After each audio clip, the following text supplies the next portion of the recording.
Hello guys, welcome to my YouTube channel. मेरा नाम निधि है और आज हम डिस्कस करने वाले हैं इन्फेक्शन कंट्रोल के बारे में। तो इस वीडियो में हम कंप्लीट स्टडी करेंगे इन्फेक्शन कंट्रोल के बारे में। तो आइए वीडियो को शुरू करते हैं। सबसे पहले हम इन्फेक्शन कंट्रोल का इंट्रोडक्शन देखेंगे।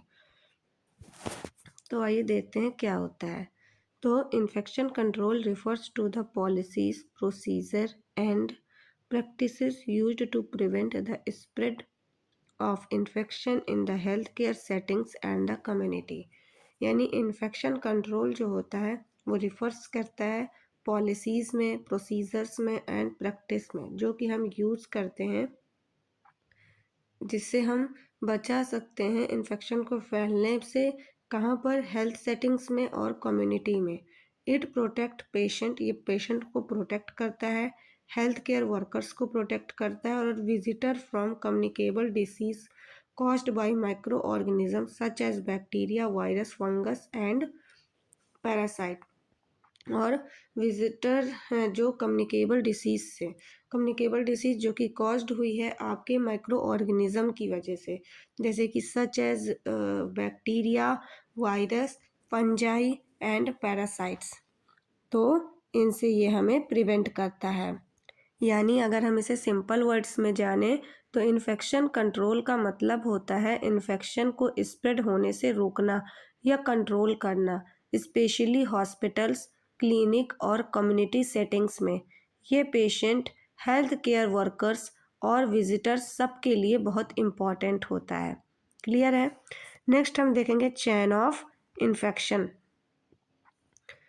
तो चेन ऑफ इन्फेक्शंस के कुछ स्टेप्स होते हैं जिसकी वजह से हमें इन्फेक्शन कॉज होता है। तो infection occurs with all link in the chain of infection are present, breaking any links help prevent infection. यानी इस मोड, ये जो हमें चैन ऑफ इन्फेक्शन पढ़ना है, तो इन्फेक्शन स्प्रेड इसी के 6 स्टेप्स की वजह से होता है। यदि हम इसमें से किसी एक स्टेप्स को भी ब्रेक डाउन कर दें तो हम इन्फेक्शन को प्रिवेंट होने से, इन्फेक्शन से बच सकते हैं। तो जिसमें से हमारा पहला चैन का स्टेप है इन्फेक्शियस एजेंट। इन्फेक्शियस एजेंट में हमारा बैक्टीरिया, वायरस, फंजाई और पैरासाइट्स आते हैं जो हमें इन्फेक्शन को कॉज करते हैं। नेक्स्ट हमारा ऑप्शन है नेक्स्ट स्टेप है हमारा रिजर्वायर। रिजर्वायर एक ऐसा प्लेस है जहाँ पर जर्म्स या माइक्रो ऑर्गेनिज्म रहते हैं। Place where microorganism lives, जहाँ पर हमारे माइक्रो ऑर्गेनिज्म ग्रो करते हैं। तो ह्यूमंस की बॉडी पे ग्रो करते हैं, वाटर पे, सॉइल पे और इक्विपमेंट्स के ऊपर एक्सेट्रा। यानी बहुत जिस जगह पे हमारे माइक्रो ऑर्गेनिज्म ग्रो कर रहे हैं, यानी इन्फेक्शियस एजेंट जो है वो ग्रो कर रहे हैं, उसे हम रिजर्वायर बोलते हैं। नेक्स्ट स्टेप है हमारा पोर्टल ऑफ एग्जिस्ट। वे micro organism leave the host blood, secretions and excretions. यानी जर्म बाहर निकलता। अब किसी की बॉडी पे मतलब मान लो मुझे इन्फेक्शन है तो मेरी बॉडी से वो कहीं से तो बाहर निकलेगा ना, with the help of blood के थ्रू, सेक्रीशंस के थ्रू या एक्सक्रीशंस के थ्रू बाहर निकलेगा। Next mode of transmission. अब मेरे से जो इन्फेक्शन जा रहा है, तो यदि मेरे से इन्फेक्शन किसी दूसरे को होगा तो मेरी बॉडी से इन्फेक्शन को बाहर निकलना पड़ेगा। तो with the help of blood के थ्रू बाहर आएगा, या फिर स्नीजिंग के थ्रू आएगा, कफिंग के थ्रू आएगा, और भी मैनी मोड्स हैं जो मतलब मेरे बॉडी से इन्फेक्शन इन्वायरमेंट में आएगा और मोड ऑफ ट्रांसमिशन की मदद से किसी दूसरी बॉडी पे जाएगा, जिसमें से हमारा पहला आ जाता है डायरेक्ट कांटेक्ट, फिर आ जाता है इनडायरेक्ट कांटेक्ट, नेक्स्ट आ जाता है ड्रॉपलेट या एयर बोर्न वेक्टर। ठीक है, डायरेक्ट कांटेक्ट यानी अगर मैं गई, मैंने एक स्नीजिंग की, अपने हैंड्स पे छींका और मैंने उसको साफ नहीं किया और उसी हैंड से टच कर लिया किसी को, तो ये डायरेक्ट, मतलब मैंने उसको टच किया, उससे डायरेक्ट ही उसको इन्फेक्शन कॉज हुआ। इनडायरेक्टली यानी मैंने एक जगह पे गई और वहाँ पे मैंने स्नीजिंग की और वहाँ से उठ करके चली आई, फिर उस इन्वायरमेंट में कोई दूसरा पर्सन आता है, उस स्नीजिंग को एब्जॉर्ब कर मतलब उस एनवायरनमेंट में आता है जहाँ पे मैंने स्नीजिंग की और वहाँ से वो इन्फेक्शन लेकर चला जाता था। ये हमारे कुछ मोड ऑफ ट्रांसमिशंस हैं, जिसमें से हमारा ड्रॉपलेट इन्फेक्शन, एयरब्रोन इन्फेक्शन या वेक्टर। वेक्टर का मतलब हो जाए जैसे मॉस्किटो वेक्टर हो गया, एनाफिलिस मॉस्किटो, ये हमें काटता है और सीधे हमें इन्फेक्शन ट्रांसफ़र करता है, ठीक है। तो पोर्टल ऑफ एंट्री, अब जिस जगह से इन्फेक्शन किसी दूसरे की बॉडी पे जाएगा वो हमारा पोर्टल ऑफ एंट्री हो जाएगा। Mouth, nose, eyes, broken skin, mucous membrane, ये हमारी पोर्टल ऑफ एंट्री है, ठीक है। नेक्स्ट हमारा ससेप्टिबल होस्ट। ससेप्टिबल होस्ट में अब वो पर्सन बन जाता है ससेप्टिबल होस्ट जिसको भी नया नया इन्फेक्शन कॉज हुआ है, यानी उसकी इम्यूनिटी मतलब वीक हो जाएगी। वो एल्डरली भी हो सकते हैं, इन्फेंट्स भी हो सकते हैं, या फिर सिक पेशेंट्स भी हो सकते हैं। तो ये थी हमारी chain of infection. Chain of infection को एक बार फिर से रिवाइज करेंगे। इन्फेक्शियस एजेंट में आ जाता है, यानी हमारे जो इन्फेक्शन फैलाते हैं। रिजर्वायर, अब इन्फेक्शन है वो कहीं ना कहीं तो रहेगा, तो वो हमारा रिजर्वायर हो जाएगा जिसकी बॉडी पे इन्फेक्शन रहेगा। फिर आ जाएगा हमारा नेक्स्ट स्टेप है पोर्टल ऑफ एग्जिस्ट, मतलब जहाँ से इन्फेक्शन जिस रास्ते से बाहर आएगा वो रास्ता हमारा पोर्टल ऑफ एग्जिस्ट कहलाएगा। मोड ऑफ ट्रांसमिशन, वो किस तरीके से दूसरे इंडिविजुअल पे ट्रांसमिटेड हुआ, वो हमारा मोड ऑफ ट्रांसमिशन पे आ जाएगा। पोर्टल ऑफ एंट्री, यानी वो ट्रांसमिशन हो गया, वो किस तरीके से दूसरे पर्सन की बॉडी पे एंटर हो रहा है, वो हमारा पोर्टल ऑफ एंट्री आ जाएगा। और ससेप्टिबल होस्ट, जो बाद में इन्फेक्शन उसको वीक कर देगा जिसकी वजह से उसकी इम्यूनिटी लो हो जाएगी और वो पर्सन भी इन्फेक्टेड हो जाएगा, वो हमारा ससेप्टिबल होस्ट हो जाएगा। नेक्स्ट हम देखेंगे type of infection. There are many types of infection. तो फर्स्ट इज लोकल इन्फेक्शन, जिसमें जो इन्फेक्शन है वो हमारा किसी लिमिटेड वन एरिया में होता है, जैसे कि वुंड इन्फेक्शन। नेक्स्ट हम देखेंगे सिस्टमैटिक इन्फेक्शन, जो कि spread throat out the body, जैसे कि सेप्टिसीमिया। सेप्टिसीमिया का मतलब होता है इन्फेक्शन इन ब्लड, जब किसी के ब्लड में इन्फेक्शन हो जाता है उसे हम सेप्टिसीमिया का नाम दे देते हैं। और ब्लड पूरी बॉडी पे ट्रांसफ़र होता है जिसकी वजह से पूरी बॉडी पे ईजिली ट्रांसफ़र हो जाएगा ब्लड के थ्रू, वो हमारा सिस्टमिक इन्फेक्शन कहलाएगा। Primary infection, first infection occurring in the person, यानी जब पहला इन्फेक्शन अकर हुआ है किसी पर्सन पे, वो हमारा प्राइमरी इन्फेक्शन होगा। And secondary infection is also known as occur after a primary infection, जब प्राइमरी इन्फेक्शन के बाद जो इन्फेक्शन कॉज होगा वो हमारा सेकेंडरी इन्फेक्शन आ जाएगा। नोजोक्रोमियल इन्फेक्शन, जिसे हम लोग नोजोक्रोमियल इन्फेक्शन को हम हॉस्पिटल एक्वायर्ड इन्फेक्शन भी बोलते हैं। तो ये कब कॉज होगा, जब हम हॉस्पिटल में एडमिट थे या हम हॉस्पिटल गए, उस दौरान अगर हमें इन्फेक्शन होता है तो वो हमारा हॉस्पिटल एक्वायर्ड इन्फेक्शन हो जाएगा।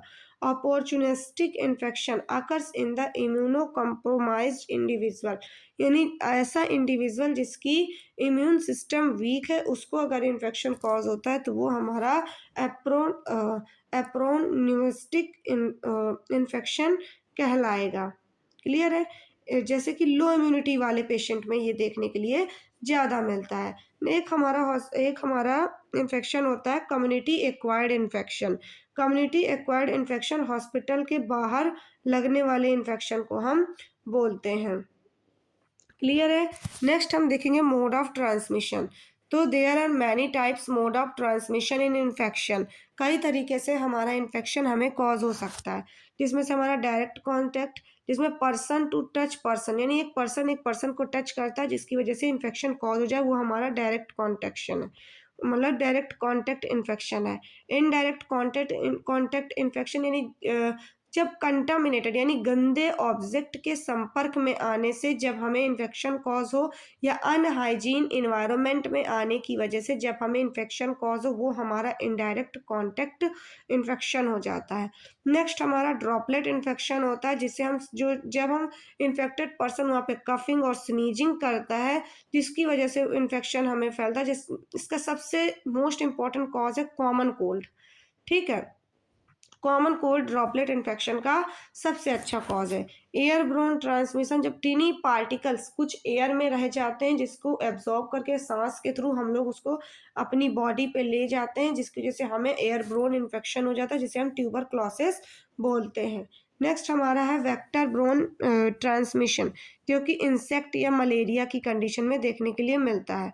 हमारे कुछ स्टैंडर्ड प्रिकॉशंस होते हैं जो कि हम सभी पेशेंट्स में रिगार्डलेस और डायग्नोसिस करते समय मतलब अप्लाई करते हैं, जिसमें से हम प्रॉपर हैंड हाइजीन को मेंटेन करते हैं, यूज़ करते हैं पर्सनल प्रोटेक्टिव इक्विपमेंट्स, जिसमें से हमारे ग्लव्स, मास्क, गाउन और आई प्रोटेक्शन होता है, जिसमें हम सेफ इंजेक्शन प्रैक्टिस को अप्लाई करते हैं, रिस्पायरेटरी हाइजीन को मेंटेन रखते हैं और कफ एटिकेट्स को भी मेंटेन रखते हैं। नहीं, जब खांसेंगे तो किसी के मुंह पे नहीं खांसेंगे, थोड़ा सा साइड होकर और हैंकी का यूज़ करके हम उसमें कफ और स्नीजिंग करेंगे। Next proper handling of patient care equipments and linen. ठीक है, हम प्रॉपरली पेशेंट केयर इक्विपमेंट्स, जिससे हमें ऐसे इक्विपमेंट जिसको हम पेशेंट की केयर के दौरान यूज़ कर रहे हैं, जो लिनेन का हम यूज़ करें उसको हम प्रॉपर हैंडलिंग करेंगे और सेफ वेस्ट डिस्पोजल का भी यूज़ करेंगे। प्रॉपरली हम लोग हैंड हाइजीन को भी मेंटेन रखेंगे। हैंड हाइजीन को मेंटेन करने के लिए हमारे कुछ मेथड्स हैं, जिसमें हम हैंड को वॉश करेंगे प्रॉपरली सोप और वाटर से, अल्कोहल बेस्ड हैंड रब्स का यूज़ करेंगे। 5 मूवमेंट्स होते हैं हैंड हाइजीन के, जिसमें बिफोर टचिंग अ पेशेंट को टच करने से पहले हमें बिफोर क्लीनिंग और एसेप्टिक प्रोसीजर, क्लीन से पहले और एसेप्टिक प्रोसीजर से पहले। Next after body fluid exposure, जब हम किसी बॉडी फ्लूइड के एक्सपोजर में आते हैं तब हमें हैंड वॉश करना चाहिए। आफ्टर टचिंग द पेशेंट को टच करने के बाद हैंड वॉश करना चाहिए। After touching the patient surrounding, यदि हम पेशेंट के इर्द गिर्द यानी सराउंडिंग एरियाज को हमने टच किया है तो भी हमें हैंड वॉश करना चाहिए। नेक्स्ट हम देखेंगे personal protective equipments, PPE. PPE जो होता है वो एक तरीके का बैरियर होता है जिससे हेल्थ केयर वर्कर्स अपनी प्रोटेक्शन के लिए यूज़ करते हैं पेशेंट्स से। ठीक है, इससे पेशेंट्स को भी इन्फेक्शन नहीं होता और हेल्थ केयर वर्कर्स को भी नहीं होता। इसमें हम लोग ग्लव्स का यूज़ करते हैं जो कि हमारे ब्लड और बॉडी फ्लूइड्स के कांटेक्ट में आने से बचाते हैं। मास्क हमें ड्रॉपलेट इन्फेक्शन से बचाता है। गाउन हमारे स्किन और क्लॉथ को प्रोटेक्ट करता है। गॉगल्स और फेस शील्ड हमें आई और फेस को भी प्रोटेक्ट करती हैं। प्रिंसिपल्स क्या है पीपीई को यूज़ करने में? हम लोग अप्रोप्रिएट पीपीई का प्रॉपरली यूज़ करते हैं।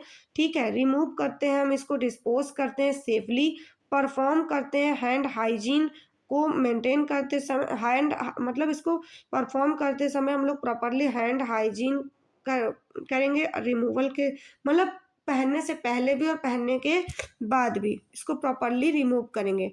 मेडिकल एसेप्सिस एक तरीके की क्लीनिंग टेक्निक्स है जिससे हम नंबर ऑफ माइक्रो ऑर्गेनिज्म को किल कर देते हैं, नष्ट कर देते हैं। इसके भी कुछ प्रिंसिपल्स हैं जिसमें हम लोग क्लीन इन्वायरमेंट यानी इन्वायरमेंट को साफ सुथरा रखना, प्रॉपर हैंड हाइजीन को मेंटेन करना, डिसइंफेक्शन होता है प्रॉपरली इक्विपमेंट्स का और प्रॉपर वेस्ट डिस्पोजल का। सर्जिकल एसेप्सिस में क्या होता है कि आल्सो कार्ड स्ट्राइल टेक्निक, ये एक तरीके की स्ट्राइल टेक्निक है जिसकी स्टिमुलेट्स ऑल माइक्रो ऑर्गेनिज्म, जिसकी वजह से हम लोग सारे माइक्रो ऑर्गेनिजम्स को किल कर देते हैं। इसमें हम लोग ओनली स्ट्राइल आइटम्स